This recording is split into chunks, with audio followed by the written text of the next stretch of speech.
Okay, let's break this down. It sounds complicated, but it's not.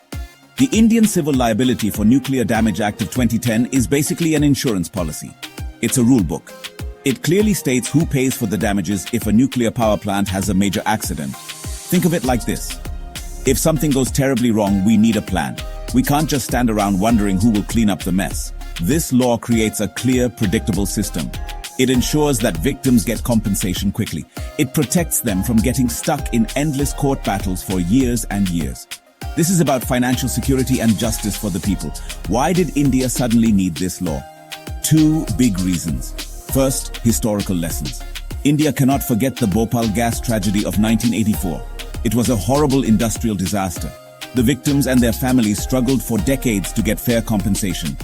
The legal process was a nightmare. India learned a tough lesson.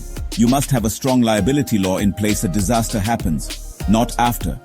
We needed to make sure that a foreign company couldn't just walk away from its responsibility. This law was designed to prevent another Bhopal-like situation from ever happening again in the context of nuclear energy. The second reason is global. India wants to grow its nuclear power capacity. It's a clean and powerful source of energy. To build more plants, we need to work with international companies from countries like the USA, France, and Russia. These countries have their own rules. They are part of international agreements, like the Convention on Supplementary Compensation for Nuclear Damage, or CSC. To do business with them, India needed to join the club. Our law had to align with global standards. So, the 2010 Act was also our entry ticket to the global nuclear commerce stage, allowing for international cooperation. This act isn't just about punishment, it's about preparedness. It creates a special legal channel. This makes claims faster and easier for ordinary citizens. Imagine trying to sue a massive multinational corporation on your own. It's almost impossible. But this law sets up a dedicated claims commissioner. This means people affected by an incident have a clear path to get financial help for their losses. It covers everything from loss of life and injury to damage to property and the environment. The goal is simple: provide quick, fair, and hassle-free relief to those who need it most. Ensuring public safety is the top priority. So, who exactly opens their wallet when an accident occurs? The law makes this very clear. The primary responsibility falls on the operator of the nuclear plant.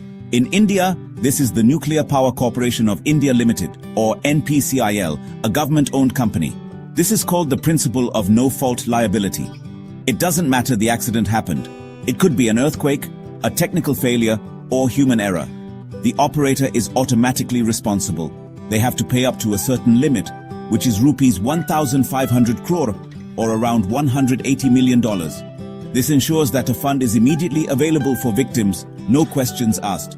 But what if the damage is more than rupees 1,500 crore? Nuclear accidents can be catastrophic.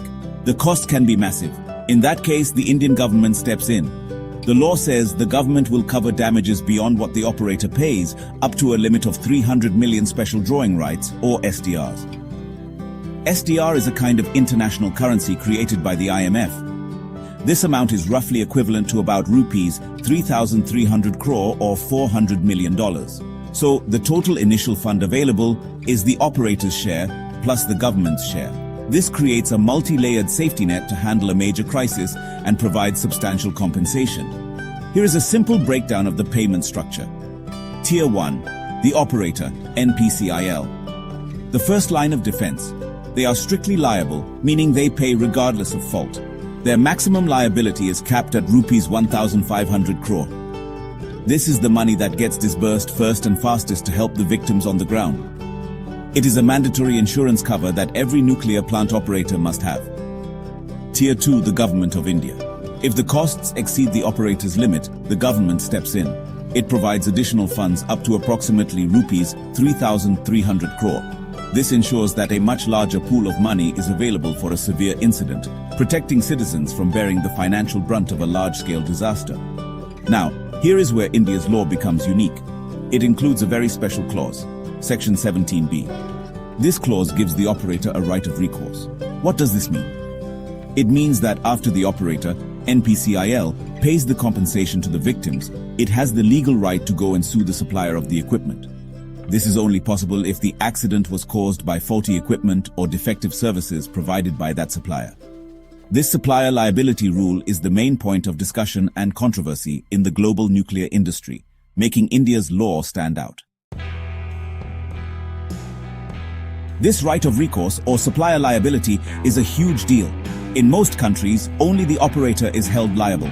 The idea is to create a single point of responsibility. It simplifies things. Suppliers like GE from the US or Areva from France are usually protected. They sell their reactors and components and their job is done. But India's law changes this game completely. It says, hey, if your faulty product caused this mess, you are also on the hook. This makes foreign suppliers very nervous because it exposes them to potentially unlimited financial risk long after a sale is complete. Why are they so worried? It's about business uncertainty. Imagine you sell a product. 10 years later, something goes wrong. Under the Indian law, you could be sued for billions of dollars. This kind of open-ended liability is a nightmare for any company's balance sheet.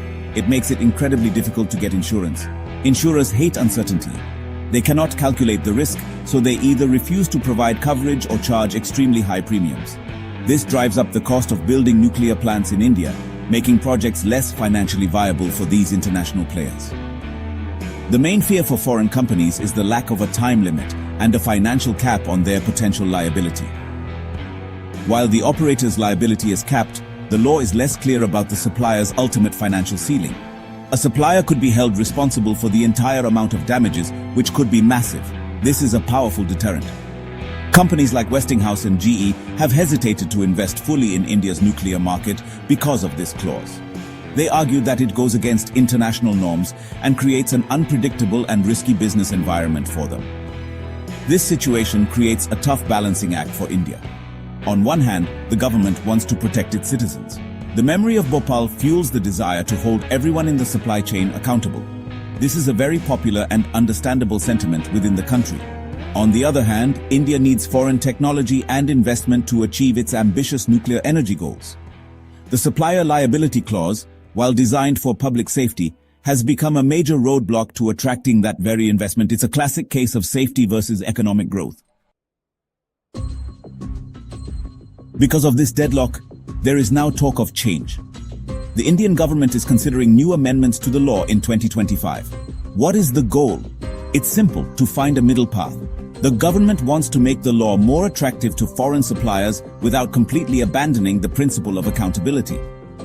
The proposed amendments aim to clarify the supplier's liability. The key idea is to put a clear financial cap and a time limit on how long a supplier can be held responsible. This would make the risk calculable for both the suppliers and their insurers. These amendments are crucial for India's energy future. India has a target of generating 22,480 megawatts of nuclear power by 2031. That's a huge jump from our current capacity. To achieve this, we need to build new power plants quickly. We cannot do this alone. We need the advanced technology and capital that foreign companies bring. The 2025 amendments are essentially an attempt to unblock the pipeline of foreign investment.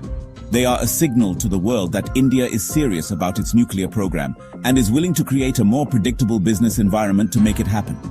Think of it like a cricket match. The original 2010 law set very tough rules for the visiting team, the foreign suppliers. It made the pitch difficult to play on. The visiting team was worried about getting injured, facing huge lawsuits. As a result, they were reluctant to play the match. The 2025 amendments are like the groundskeeper coming in to prepare a more balanced pitch. The rules are still there to ensure a fair game and player safety, meaning public safety, but they are being adjusted to encourage the visiting team to come and play with confidence. Ultimately, this is all about finding the right balance. India needs to protect its people, first and foremost. There can be no compromise on safety, but it also needs clean, reliable energy to power its growing economy. The Civil Liability for Nuclear Damage Act, with its proposed 2025 amendments, is India's attempt to walk this tightrope. It aims to create a system that holds suppliers accountable for quality, but also gives them the confidence to invest in India's future. It's a pragmatic solution to a complex problem, balancing the ghosts of the past with the ambitions for the future.